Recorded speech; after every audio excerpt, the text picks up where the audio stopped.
Hai Mèo nungaibo nungairamgani haina khalle asidi jam thak lai tum live update pirakebako mi kanamtana udi hangte toisu akhoi yam kuirebako video namdaba yam kuire kya chahimdi pharamgiro tha taruk tare pharamdoi male ado ka taweba yam khara ahongba khara laibako akhoi live ta yam hanbada yam maruaina akhoi room change tawre kaisi aing hojik leise akhoi room anaubadanebako hana yam lapamidana ai thamo gi khara naksaleba hojikti khara naksalne te yam naksale gari chada chatpada ko tawebako ngak tang change duga khong jabana min tawang change ko hanadi metro tawga metro dai khong long changidana ando ji yam naksalbada yam nuai ado baladi yam tangi ko do si ne ahanbagi live update se duga second subasina aise ai handak tawre ko surgery tawruibako ai kano tawbagi ai nung leramagi nung lapthoe hoi aims da dum lapthoebako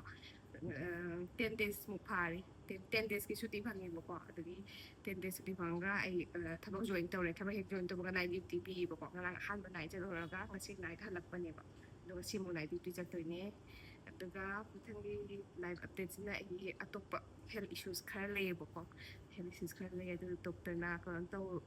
weight handa halo haire ebako ai surgery doctor wangda ai khara tha ama tha ama pi mamangda hauramabneba weight handajarabane 4 kilo handarabneba aduga amuk surgery tawsinbasidai yam chasandradi ko amuk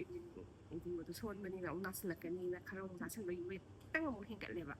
ado nahangdai do weight handaninge haraga dum sa kano yam seriously lomdobdo hojikti ai seriously tawdaba yaroibako ai health issues leirabnina aduna ai hojik videos khara namba horake aduga aina kei kamaina weight reduce tawnaga kei tawi kei chai habado adugubagi sa ulake sine ai live update se ai videos namba horake tawneba aduna yam kuina gap leibado adugi aina sum film tawnaba aina ai kano do ai live ta thokpado khara update tawmanebako today sum video namba horake mayam enbiuko okay bye